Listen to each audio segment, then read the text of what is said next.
Thank you, Assistant Speaker. Assistant Speaker, recently we have seen a spike in violent crimes across the country. My question without notice goes to the Police Minister. 50 years of nationhood, Mr. Assistant Speaker, and the government cannot guarantee the safety of its citizens. In 2023, this Honourable House passed the budget and gave 549 million kina to the police department. In 2024, it increased this funding to 629 million kina, 2024. That's a 15% increase. Total allocation from 2023 to 2024, Mr. Assistant Speaker, was 1.178 billion. Almost 1.2 billion kina. Now in 2025, we've announced the highest appropriation, 703 million kina, yet another increase, taking the total to 1.8 billion. My question is from 2023 to 2024, 1.2 billion kina. We haven't seen an improvement in discipline. We haven't seen an improvement in professionalism and standards in the RPNGC.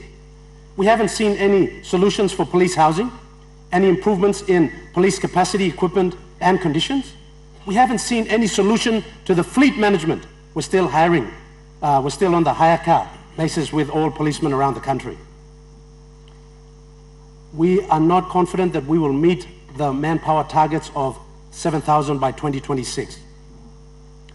I have recently called, Assistant Speaker, for the good police ministers to tender his resignation because we have lost trust and confidence that he has what it takes to be the police minister for what is so important, to the citizens of this country. So the question is, Mr. Assistant Speaker, what is the crux of the problem that's affecting the Royal Papua New Guinea Constabulary that is seeing a spike in violent crimes throughout the country, and what are you doing about it? Thank you, Assistant Speaker.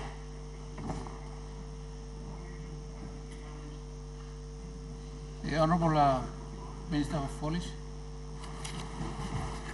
Thank you, Assistant Speaker, and I thank the good Deputy Opposition Leader for the energy that is provided this morning with his question.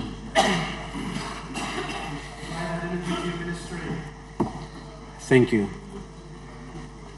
That's why na yumi balance him house, lo yumi can got opposition lo. Luksave tu na challenge him government and good plan lo government, good plan lo country.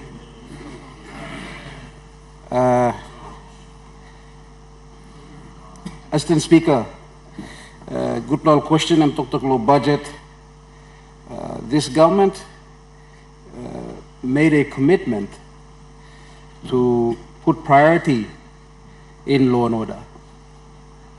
And as it stands on record, we have invested in police as a government for the first time, for the record, Assistant Speaker. The culmination of what is happening today is because over a period of time, we have not necessarily as a government addressed our policing. And so at this point in time, priority Blayumilong increasing manpower. We've been talking about this and we've already started doing so. We created the Bomana Center of Excellence to increase our police numbers. One, we've now graduated over 500 young policemen and women.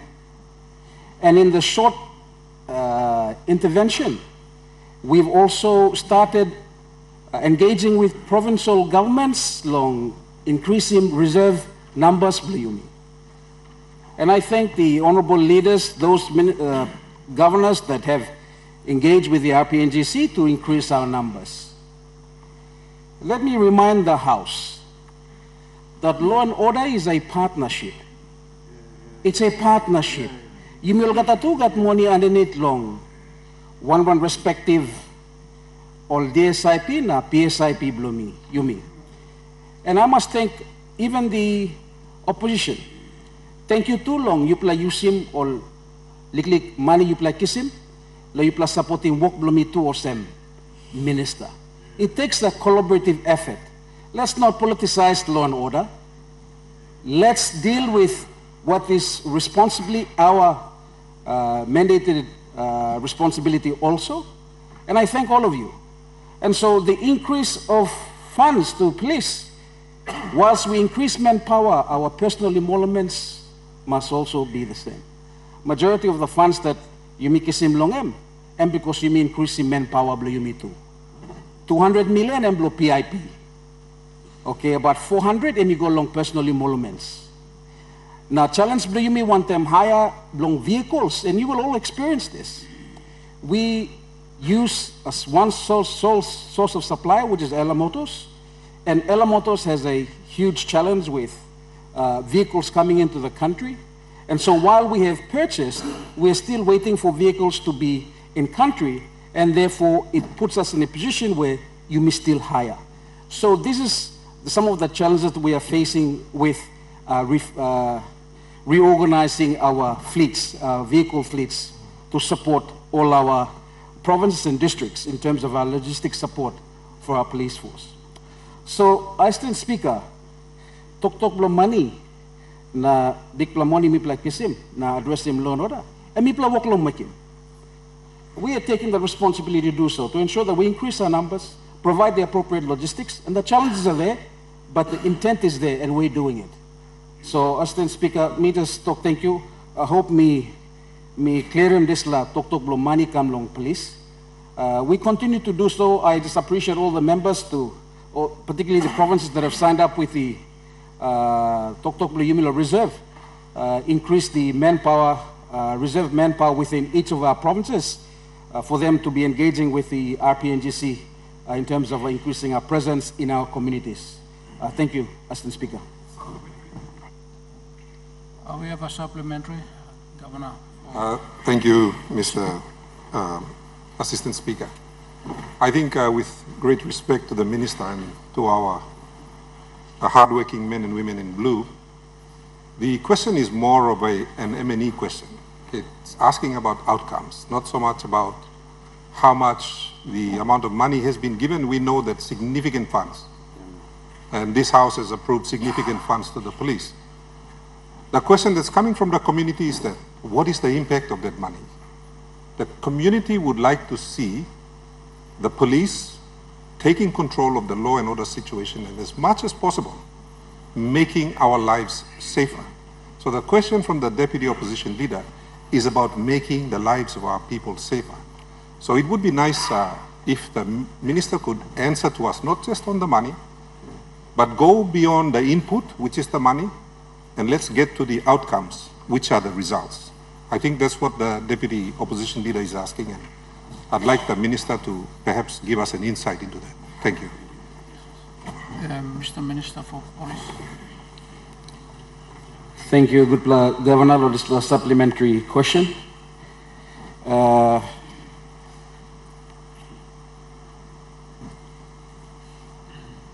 Assistant Speaker, like I said earlier before I spoke of the financial support that all of us have supported in terms of supporting policing, the correlation of increase of our numbers and the interventions that we're doing as a government will not happen overnight. It takes consistency, it takes the efforts to address and get results, not overnight. You planning banana tetino pekem fruit blossom tomorrow. It's common sense, but the intent is there. The policy is increase our numbers, ensure that we get appropriate expertise into the police force, and that's what we've done. This House cried out for international support, and we've opened up the recruitment to our Commonwealth officers to bring in the expertise that we need, because there's a shortfall in our capacity in the police force. There's no trust anymore within the police force. And so by bringing this expertise, we bring up the skill set in order to empower our men to be able to appropriately execute their jobs. And so the results are going to come, but we need just time to get it to work through it. It's a process. You all should know this. Bamitok pisin na mitok gen. You planin ba na natin tayo na kakayam tomorrow? Natasweli mi puti mo dislamani kami inside lo police force. Now, you have been stopped long time also whole of government since 1975. Isla government mi work lo take responsibility. Mi to kam mas lo you plato. Mi tok but mi support him na mi tok thank you lo you plato put him support lo help him police force. I need both of your support in your respective district and provinces. Thank you, Assistant Speaker.